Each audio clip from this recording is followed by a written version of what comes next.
எங்கள் தங்கம் கல்யாணம் பண்ணிக்கிட்ட ஒரு பொண்ணு அடிப்படையில இருந்து மட்டும்தான் கஷ்டப்படணுமா, கட்டிக்கிட்டவனுக்கும் மாமனார் மாமியாருக்கும் மட்டும்தான் சாப்பாடு செஞ்சு போட்டுக்கிட்டு அந்த அடுப்பங்கரையிலேயே காலத்தை கழிக்கிற எத்தனையோ பெண்கள். இதுதான் நம்ம வாழ்க்கை அப்படின்னு சொல்லிட்டு சில பேர் அக்செப்ட் பண்ணிக்கிறாங்க, சில பேர் அதை அக்செப்ட் பண்ணிக்காம எதிர்த்து சில பேர் போராடிட்டு வந்துட்டு இருக்காங்க. ஆனா இந்த கதையில இது ரெண்டுத்துக்குமே சம்மந்தம் இல்லாத ஒரு கேரக்டர் தான் இந்த படத்தோட ஹீரோயின் நம்ம சமந்தா. இவங்க ஒரு கேங்ஸ்டர் தன்னுடைய மருமகனை ஒரு குடும்பத்துக்கு பொண்ணு அப்படின்னு நினைச்சுக்கிட்டு இருக்க பையனோட வீட்டுக்கு பயங்கரமான ஒரு சம்பவத்தை பண்ணி எல்லாருக்கும் ஒரு பெரிய ஷாக் கொடுக்குறாங்க. நம்ம ஹீரோயின் அப்படி என்ன சம்பவத்தை பண்ணாங்க, அந்த சம்பவத்துக்கு பின்னாடி இருக்கும் பல திருப்பங்கள் தான் இந்த படத்தோட மீதி கதையே. இதோட ஸ்டார்டிங்லேயே நம்ம ஹீரோவையும் ஹீரோயினையும் தான் காட்டுறாங்க. நம்ம ஹீரோய்க்கு இந்த படத்துல அண்ணின் பேரு, நம்ம ஹீரோயினி சமந்தாவுக்கு சொர்ணான் பேரு. வீட்டுக்கு தெரியாம லவ் பண்ணி ஓடி போய் தான் கல்யாணம் பண்ணிக்கிட்டாங்க. கொஞ்சம் வருஷத்துக்கு அப்புறம் இப்ப நம்ம அண்ணியுடைய தங்கச்சி கல்யாணத்துக்காக சொந்த ஊருக்கு அவருடைய மனைவியை கூட்டிட்டு வர்றாரு. சோ கிட்டத்தட்ட இவங்களுக்கு கல்யாணம் ஆகி 3 வருஷம் ஆச்சு. இதுக்கப்புறம் நம்ம வீட்டுல நம்மள சேர்த்துக்கலாம் இருக்காம மாட்டாங்க, கண்டிப்பா சேர்த்துப்பாங்க. இத சாக்கா வச்சு நம்ம வீட்டுக்குள்ள போயிடலாம் அப்படின்ற மாதிரி பேசி நம்ம அண்ணியும் சமந்தாவை வீட்டுக்கு கூட்டிட்டு வர்றாரு. ஆனா வீட்டுக்கு போனாதான் தெரிய வருது இவங்களை ஒரு பொருட்டா கூட மதிக்க மாட்டாங்க. நம்ம சமந்தா மேலையும் கீழையும் பார்க்க ஆரம்பிக்கிறாங்க. அந்த வீட்டுல இருக்கிறவங்க பொதுவா சொல்ல போனா இந்த வீட்டுல இருக்கிறவங்க எல்லாருமே ஒரு ஆச்சாரமான ஃபேமிலி. நம்ம ஹீரோயின் இவங்க எல்லாருமே பார்த்து பயங்கர ஷாக் ஆகிதான் நிக்கிறாங்க. இந்த ஃபேமிலிக்குள்ள நம்ம எப்படி வாழ போறோமோ அப்படின்னு தெரிஞ்சுக்கிட்டு இன்னொரு சைடு பார்த்தா நம்ம அண்ணி நம்ம தங்கச்சி கல்யாணத்தை வச்சுதான் ஷாக்கா உள்ள வந்திருக்காரு. ஆனா நம்மள சேர்த்துப்பாங்களோ சேர்த்துக்க மாட்டாங்களோ ரெண்டாவது பட்சம். ஆனா இவங்க கூட எப்படியாவது பேசி பழகி இந்த குடும்பத்துக்குள்ள ஒன்னாயிடணும் அப்படின்னு சொல்லிட்டு ஒரு எண்ணத்தோட தான் கூட்டிட்டு வராங்க. முதல் நாள் பாத்தீங்கன்னா நம்ம ஹீரோயின் மேலையும் கீழையும் அந்த வீட்டுல இருக்கிறவங்க எல்லாரையும் பார்க்க ஆரம்பிக்கிறாங்க. சோ பாருங்க, நம்ம ஹீரோவுடைய அப்பா சுத்தமா நம்ம ஹீரோயின் கிட்ட பேசவே இல்லை, அவங்க பையன் கிட்டையும் கூட பேசல. அந்த அளவு கொஞ்சம் கோவமா தான் இருக்காரு. நம்ம ஹீரோக்கு ஒரு தம்பி இருக்கான். அவன் பாத்தீங்கன்னா போலீஸ் டிபார்ட்மெண்ட்ல எஸ்ஐயா வேலை செஞ்சுட்டு வந்துட்டு இருக்காரு. சோ ஃபேமிலியை கூட்டிட்டு குடும்பமா கிட்டத்தட்ட 10-20 பேருக்கு மேல இருக்காங்க. சோ இந்த குடும்பத்துக்குன்னு சில வழக்கங்கள் இருக்கு. காலையில எந்திரிக்கணும், எழுந்திரிச்சு குளிச்சு முடிச்சுட்டு வீட்டுக்கு நடுவாசல்ல இருக்கிற துளசி செடியை பொட்டு வச்சு பூ வச்சு விளக்கேத்தி சாமிக்கு கொடுத்து இவங்களுடைய சம்பிரதாயம். சோ இது தினமும் நடந்துட்டு இருக்கு. இப்ப நம்ம ஹீரோயின் புதுசா வந்திருக்காங்க, அவங்களுக்கு எதுவுமே தெரியாது. எல்லாத்தையும் இதுக்கப்புறம் தான் அவங்க கத்துக்கணும். அது மட்டும் இல்லாம இவங்க கூட சர்வே ஆகிறதுக்காக கிட்டத்தட்ட அவங்களுக்கு 1 மாசத்துக்கு மேல ஆகும். ஆனா இந்த இடத்துல எப்படியாவது நம்ம சர்வே பண்ணிக்கலாம் அப்படின்னு சொல்லிட்டு நம்ம ஹீரோயின் நினைக்கிறாங்க. அதுக்கு முற்றுப்புள்ளி வைக்கிற விதமா நம்ம ஹீரோவுடைய தம்பியோடைய ஒய்ஃப் இருக்காங்க பாத்தியா, அவங்க இந்த குடும்பத்துல இருந்து ஆல்ரெடி நல்லா பழகினவங்க. சோ இவ பேரு வெளியே வரக்கூடாது அப்படின்னு சொல்லிட்டு எல்லா வேலையும் இழுத்து கட்டி செஞ்சுட்டு வந்துட்டு இருக்காங்க. இதுக்கு முன்னாடி செஞ்சதை விட இப்ப அதிகமா. சோ இது எல்லாமே பாக்குற நம்ம சமந்தா என்ன பண்றாங்க, இவளுக்கு ஈடு கொடுக்கிற விதமா நம்மளால செய்ய முடியலமா, ஏதாவது நம்மளால ட்ரை பண்ணி இவங்களுடைய மனசுல இடம் பிடிச்சிடலாம் அப்படின்னு சொல்லி நினைச்சிட்டு வந்துட்டு இருக்காங்க. ஆனா நம்ம சமந்தா ஏதாவது ஒண்ணு செஞ்சு இவங்களுடைய மனசுல இடம் பிடிக்கலாம்னு நினைக்கிறாங்க பாத்தியா, அதான் இவங்களால பண்ண முடியல. ஏன்னா நம்ம சமந்தாவுக்கு எதுவுமே தெரியாது, ஏன்னா அவங்க சிட்டில வளர்ந்த ஒரு பொண்ணு. சோ இப்படி கிராமத்து வாழ்க்கையில என்னென்னவோ அவங்களுக்கு தெரியாது. சோ புதுசா ஒரு வீட்டுக்கு கூட்டிட்டு வந்து இருக்காங்க. இந்த வீட்டுல நம்ம கெஸ்டா மட்டும்தான் இருக்க முடியும் அப்படின்னு சொல்லிட்டு ஒரு சில நேரத்துல யோசிக்கிறாங்க. அப்பதான் நம்ம சமந்தா ஒரு விஷயத்த யோசிக்கிறாங்க. என்னடான்னு பாத்தீங்கன்னா, நம்ம எப்படியாவது சமைச்சு இவங்களை இம்ப்ரெஸ் பண்ணோம், ஆனா நமக்கு எதுவுமே சமைக்க தெரியாது. அதனால நம்ம அவளுடைய ஃப்ரெண்டு கிட்ட ஹெல்ப் கேட்கலாம் அப்படின்னு சொல்லிட்டு அவங்க ஃப்ரெண்டுக்கு கால் பண்ணி ஃப்ரெண்டு கிட்ட கால் பண்ணி, நான் இந்த குடும்பத்துல எப்படியாவது இங்க இருக்கிறவங்க எல்லாரையும் இம்ப்ரெஸ் பண்ணி அவங்க மனசுல இடம் பிடிக்கணும், அதுக்கு நீ தான் உதவி பண்ணும் அப்படின்ற மாதிரி அவங்க ஃப்ரெண்டு கிட்ட ஹெல்ப் கேட்டு ஒரு சில இன்கிரீடியன்ட் எல்லாமே செஞ்சு கொடுக்குறாங்க. சோ அதை பார்த்து பயங்கரமா வியந்து அந்த வீட்டுல இருக்கிறவங்க எல்லாருமே சொர்ணாவா இப்படி சமைக்கிறது, இவங்களுடைய சாப்பாடு அப்படி இருக்கு இப்படி இருக்குன்னு ஒரு கட்டத்துக்கு மேல அப்படி இப்படின்னு பேச ஆரம்பிச்சிடுறாங்க. கிட்டத்தட்ட ஒரு வாரத்துல. சோ இவனை என்னடா ஒரே வாரத்துல எல்லார் மனசுல இடம் பிடிச்சிட்டான் அப்படின்னு சொல்லிட்டு நம்ம ஹீரோவுடைய தம்பி பொண்டாட்டி இருக்காங்க பாத்தியா, அவங்க பேர் தான் அனுஷியா. அவங்கள பாத்தீங்கன்னா நம்ம ஹீரோயின் மேல கொஞ்சம் பொறாமையா நினைக்கிறாங்க. சோ இன்னும் கொஞ்ச நாள் போனா நமக்கே டஃப் கொடுப்பா போல அப்படின்னு சொல்லிட்டு இவளுக்கு எப்படியாவது முட்டு கொடுக்கிற விதமா ஏதாவது பெருசா பண்ணி இம்ப்ரெஸ் பண்ணோம் அப்படின்ற மாதிரி எல்லாம் இவங்க 2 பேருக்குள்ள ஒரு போட்டியே வந்தது. ஸோ இப்படியே போட்டி போட்டுக்கிட்டு இருக்க அந்த நேரத்தில் தான் நம்ம ஹீரோயினால இந்த வீட்டுக்கு ஒரு பெரிய பிரச்சனை வருது. அது என்னடான்னு பாத்தீங்கன்னா, நம்ம ஹீரோயினிய ஒருத்தன் ஃபாலோ பண்ணிட்டு வந்துட்டு இருக்கான். அவன் யாரு என்னன்னு ஒண்ணுமே புரியல. ஒரு கட்டத்துக்கு அப்புறம் இவன் என்ன ஃபாலோ பண்றான் அப்படின்னு சொல்லிட்டு தெரிஞ்சுக்க நம்ம சமந்தா என்ன பண்றாங்கன்னா, நீ யாரு என்ன அப்படின்னு சொல்லிட்டு அவனை போயிட்டு விசாரிக்கிறாங்க. அப்படி விசாரிக்கும் போதுதான் அவன் என்ன சொல்றான்னா, நம்ம ஹீரோயினை பார்த்து நீ ஜான்சி தானே அப்படின்னு சொல்லிட்டு கேட்கறான். இல்ல நான் ஜான்சி எல்லாம் இல்ல, உனக்கு என்ன வேணும், இதுக்கப்புறம் என் பின்னாடி உன்னை வந்தனா கொலை பண்ணிடுவேன் அப்படின்ற மாதிரி எல்லாம் மாறிட்டு நம்ம ஹீரோயினி அங்க இருந்து போயிடுறாங்க. இப்போ அந்த பின்னாடியே திரட்டிட்டு வந்தான் பாத்தீங்களா, அவன் பாத்தீங்கன்னா ஜெயில போயிட்டு ஒருத்தனை மீட் பண்றான். அவன் யாருடான்னு பாத்தீங்கன்னா, இவன் தான் இந்த படத்துடைய வில்லனு. இவன் பேரு கர்ணா. கர்ணாவை பத்தி சொல்லணும்னா இவன் ஒரு கேங்ஸ்டர். இவன் பாத்தீங்கன்னா ஒரு பெரிய சம்பவத்தை பண்ணிட்டு இப்போ ஜெயில இருக்கான். இப்போ நம்ம சம்மந்தா பின்னாடி துரட்டிட்டு வந்த அந்த பையன் என்ன பண்றான்னா, நம்ம கர்ணா கிட்ட ஜெயில போயிட்டு அது ஜான்சி தான், ஜான்சியை பார்த்த மாதிரியே இருக்கு அப்படின்ற மாதிரி எல்லாம் சொல்ல, சரி நீ ஜான்சியை பார்த்துட்டு உண்மையா இருந்தா நீ அவளை போயிட்டு கொலை பண்ணிடு அப்படின்ற மாதிரி எல்லாம் சொல்லி அனுப்பிச்சிடுறான். அதே நேரத்துல இன்னொரு விஷயமும் சொல்றான், நீ ஒருவேளை அவளை கொலை பண்ணிட்டா அவ ஜான்சி இல்ல, அப்படி நீ உயிரோட திரும்பி வரலன்னா கன்ஃபார்ம் அவ ஜான்சி தான் அப்படின்ற மாதிரி எல்லாம் சொல்லி அனுப்புறான். அடுத்த நாளே பாருங்க நம்ம ஹீரோயினை திரும்பவும் ஃபாலோ பண்ணிட்டு வந்துட்டு இருக்கான்.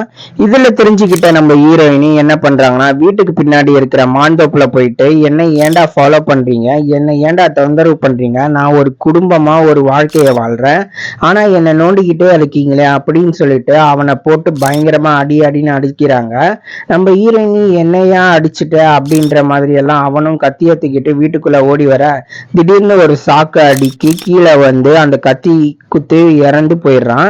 இதை பார்த்து நம்ம ஹீரோயினோட ஃப்ரெண்டு நீ தாண்டி அவனை கொலை பண்ணிட்ட அப்படின்னு சொல்லிட்டு அவளும் பயங்கரமா ஷாக் ஆகி நிக்கிறாங்க. இப்போ அந்த பாடியை டிஸ்போஸ் பண்ணிடணும், அது இந்த வீட்டுல இருக்கிறவங்களுக்கு யாருக்கும் தெரிஞ்சிடாம நான் யாருன்ற உண்மை தெரிய வந்துடும். இவனுடைய பாடியை டிஸ்போஸ் பண்றதுக்கு மட்டும் எனக்கு உதவி பண்ணு அப்படின்ற மாதிரி எல்லாம் நம்ம ஹீரோயினியும் ஃப்ரெண்டு கிட்ட கேக்குறாங்க. ஏண்டி நீ ஆரம்பத்துல என்ன சமைக்கிறதுக்கு உதவி பண்ணு அப்படின்னு சொல்லி கேட்ட, இப்போ ஒரு பொண்ணை டிஸ்போஸ் பண்றதுக்கு உதவி கேட்கிறேன், இன்னும் எவ்வளவு உதவிதான் என்கிட்ட கேட்க போற அப்படின்ற மாதிரி எல்லாம் பேசிக்கிட்டு அந்த பாடியை டிஸ்போஸ் பண்றாங்க. அதுக்கப்புறம் தான் நம்ம ஹீரோயினுடைய ஃப்ரெண்டு நம்ம ஹீரோயின் கிட்ட கேக்குறாங்க, நீ யாரு, நீ என்ன எது, எனக்கு ஒண்ணுமே புரியல, உன்னை இவங்க எல்லாம் துரட்டிட்டு வராங்களே இவங்க எல்லாம் யாரு அப்படின்ற மாதிரி எல்லாம் கேட்கும் போதுதான் நம்ம ஹீரோயினி அவங்கள பத்தின ஒரு பிளாஷ்பேக் சொல்றாங்க. அதாவது நம்ம ஹீரோயினுடைய அப்பா அம்மா சின்ன வயசுல இறந்து போயிடுறாங்க. அதுக்கப்புறம் இவங்க அநாத ஆஸ்பத்திரியில இருந்து தான் வராங்க. ஸோ அப்பதான் ஃப்ரெண்டு இவங்களுக்கு கிடைக்கிறாங்க. இவங்க 2 பேருமே சின்ன வயசுல என்னமோ ஒன்னாதான் இருக்காங்க. ஹீரோயினோட ஃப்ரெண்டு ஒருத்தர் வந்து தத்து எடுத்துட்டு போயிடுறாங்க. அதுக்கப்புறம் நம்ம ஹீரோயின் மட்டும்தான் தனியா இருக்காங்க. அப்படி தனியா இருக்கும்போது அந்த ஹாஸ்டல்ல இருக்கிற வார்டன் என்ன பண்றான்னா, நம்ம ஹீரோயின் கிட்ட தப்பா நினைக்க பாக்குறான். அதை தெரிஞ்சுக்கிட்ட நம்ம ஹீரோயின் இதுக்கப்புறம் இருந்தா நம்மள இவ்வளவுதான் அபியூஸ் பண்ணிடுவான் அப்படின்னு சொல்லி தெரிஞ்சுக்கிட்டு அந்த சின்ன வயசுலயே அந்த ஹாஸ்டல்ல விட்டு தப்பிச்சு போயிடுறாங்க. அப்படி எங்க போனாலும் இந்த ஆம்பிளோட தொல்லை இது போல தொடர்ந்துகிட்டே தான் இருக்கு. தெரிஞ்சுக்கிட்ட நம்ம ஹீரோயினி என்ன பண்றாங்கன்னா, நம்ம யாரையும் பார்த்து ஃபர்ஸ்ட் பயப்படக்கூடாது, எல்லாரையும் எடுத்து துணிஞ்சு நிக்கணும் அப்படின்னு சொல்லிட்டு ஒருத்தரை பார்த்து மோட்டிவேஷன் ஆகுறாங்க. அது யாருதான் பாத்தீங்கன்னா நம்ம கர்ணா தான்.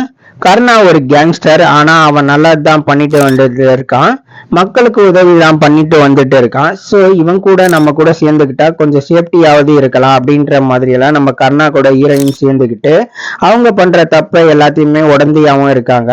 ஆனா அவங்க தப்பு பண்ணல, நல்லதுதான் பண்ணிட்டு வராங்க. ஆனா ஒரு கட்டத்துக்கு அப்புறம் தான் தெரிய வருது நம்ம ஹீரோயினுக்கு அந்த குரூப்ல இருக்கிறவங்களுக்கு தெரியாம நம்ம கர்ணா வந்து பொலிட்டீஷியன் கிட்ட பணம் வாங்கிட்டு ஒரு சில இல்லீகல் விஷயத்தை எல்லாமே பண்ணிட்டு வந்துட்டு இருக்கான்னு சொல்லிட்டு, ஸோ இந்த பிரச்சனை நமக்கு அப்படின்னு சொல்லிட்டு யோசிக்கிறாங்க.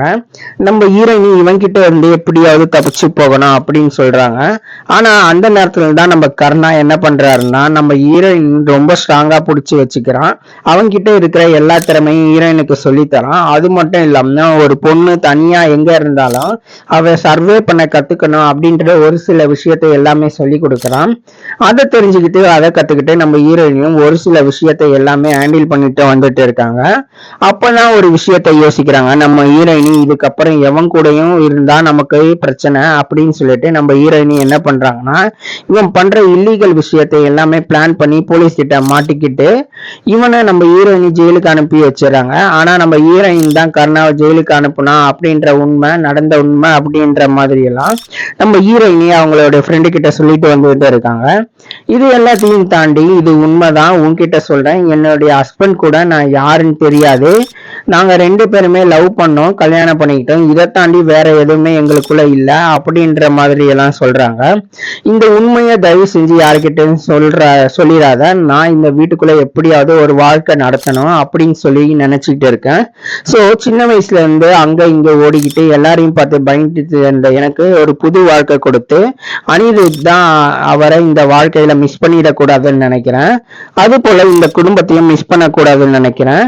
சோ இந்த பிரச்சனை எல்லாமே ஒரு நாள் சரி செஞ்சதுக்கு அப்புறம் என்னுடைய ஹஸ்பண்ட் கிட்டையும் அந்த வீட்டுல நான் யாருன்ற உண்மையை சொல்லுவேன் அப்படின்ற மாதிரி எல்லாம் சொல்றாங்க. ஆனா இந்த நேரத்தில் தான் இந்த படத்துடைய பெரிய ட்விஸ்டே நடக்குது.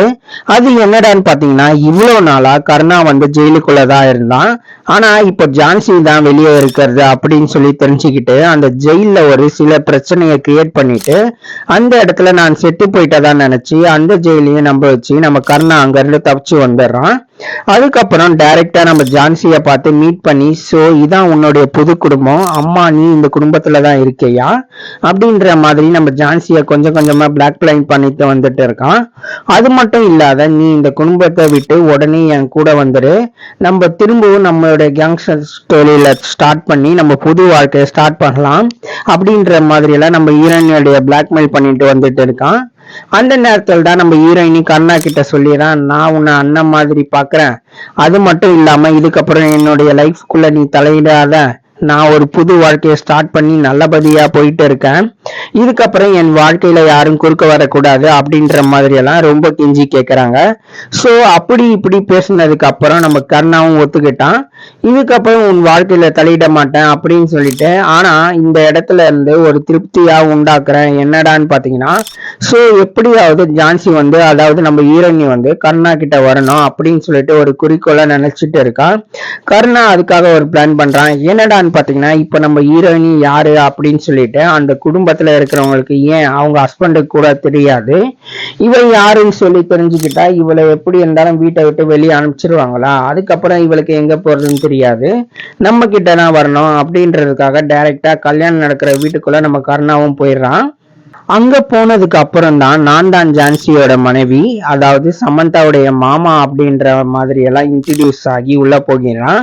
அங்க போயிட்டு ஒரு சில பிரச்சனை எல்லாமே பண்ணிட்டு நம்ம ஹீரோயினிய மிரட்டுறான், என் கூட வருவியா இல்லையா அப்படின்னு சொல்லிட்டு, இல்லைன்னா உன் கணவர்கிட்ட எல்லா உண்மையும் சொல்லிடுவேன் அப்படின்ற மாதிரி எல்லாம் மிரட்டுறான்.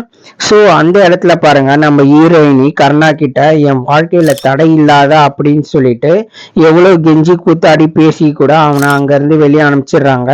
சோ இப்படியே நாட்கள் நகர்ந்து போயிட்டு இருக்கு. ஒரு நாள் பாருங்க, நம்ம ஹீரோயினி யோசிக்கிறாங்க, என்னடான்னு பாத்தீங்கன்னா, எப்பயா இருந்தாலும் நமக்கு ஏதோ ஒரு பிரச்சனை வந்துட்டு தான் இருக்கு, யார் மூலியமாவது இந்த பிரச்சனைக்கு எல்லாமே நம்ம ஒரு முடிவு கட்டணும் அப்படின்னு சொல்லிட்டு யோசிக்கிறாங்க. அப்பதான் ஒரு நாள் நம்ம ஹீரோயினி அவரோட கணவர்கிட்ட போயிட்டு நான் யாரு அப்படின்ற உண்மை எல்லாமே சொல்றாங்க. அந்த உண்மை எல்லாமே கேட்டதுக்கு அப்புறம், இதுதான் உன் பிரச்சனையா, இந்த பிரச்சனைக்கு நான் ஒரு முடிவு கட்டுறேன், நீ யாரா இருந்தாலும் என்ன உன்னை பிடிச்சிதான் நான் கல்யாணம் பண்ணிக்கிட்டேன், சோ இதெல்லாம் எனக்கு ஒரு பிரச்சனையே இல்லை, என் ஃபேமிலி அப்படி இப்படின்னு ஏதாவது கேள்வி கேட்பாங்க, மற்றபடி எனக்கு ஒரு பிரச்சனையே இல்லை அப்படின்ற மாதிரி அவர் சொல்றாங்க. சோ இப்போ ஹஸ்பண்ட் கொடுத்த ஹாப்பி மூவால நம்ம ஹீரோயினி பயங்கரமா கம்பேக்ல இறங்குறாங்க.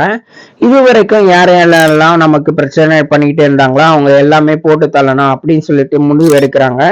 நமக்கு முதல் பிரச்சனையா இருக்கிறது கருணா மட்டும்தான், அவனை ஃபர்ஸ்ட் போட்டு தள்ளணும் அப்படின்னு சொல்லிட்டு பிளான் பண்றாங்க. ஒரு நாள் கருணாவை பார்த்து சமாதானம் பேசுற மாதிரி பேசுறதுக்காக போறாங்க. ஆனா இவன் கிட்ட சமாதானம் பேசி எல்லாம் வேலைக்கு ஆகாது அப்படின்னு சொல்லிட்டு இப்ப நம்ம ஹீரோயினி கருணா இவங்க 2 பேருமே பயங்கரமா இறங்கி சண்டை போட ஆரம்பிக்கிறாங்க. 2 பேருமே பயங்கரமா சண்டை போட்டுட்டு இருக்க இருக்க அந்த நேரத்துல பாருங்க கருணா நம்ம சமந்தாவை ஷூட் பண்ணிடுறான். அதுல பாருங்க நம்ம சமந்தாவை மயக்க அடிச்சு கீழே விழுந்துடுறாங்க. ஆனாலும் உன்னை கொல்லாம விட மாட்டேன் அப்படின்னு சொல்லிட்டு கையில ஒரு கத்திய வச்சு நம்ம கருணாவை போட்டு தள்ளிடுறாங்க. இப்ப கருணாவை போட்டு தள்ளின உடனே எல்லா பிரச்சனையும் முடிஞ்சிருச்சு. இருந்தாலும் குண்டடிப்பட்ட நம்ம சமந்தாவை ஹாஸ்பிட்டல் கோர்ட்டுக்கு போயிட்டு காப்பாத்துறாங்க. சோ சமந்தாவை பத்தின எல்லா உண்மையும் அந்த குடும்பத்துல இருக்கிறவங்க தெரிஞ்சுக்கிறாங்க. அது மட்டும் இல்லாத எல்லா உண்மையும் தெரிஞ்சதுக்கு அப்புறம் இவ என்னுடைய மருமகள் அப்படின்னு சொல்லிட்டு மாமனாரே ஏத்துக்கிறாரு. சோ சமந்தா என்னதான் கேங்ஸ்டரா இருந்தாலும் வாழ்க்கை பின்னாடி பல வழிகள் இருக்கு. அந்த வழிகள் எல்லாமே கேட்கும்போது நமக்கு அவங்களை ஏத்துக்கணும்னு தான் தோணும். ஏன்னா ஒரு தனியா ஒரு பொண்ணா இவ்வளவு தூரம் போராடிட்டு வந்துட்டு இருக்கா, அதுவுமே ஒரு பெரிய விஷயம் அப்படின்னு சொல்லிட்டு நம்ம சமந்தாவை ஒரு கட்டத்துக்கு அப்புறம் பாராட்ட ஆரம்பிக்கிறாங்க. இதோட இந்த படத்தோட கதையையும் முடிக்கிறாங்க.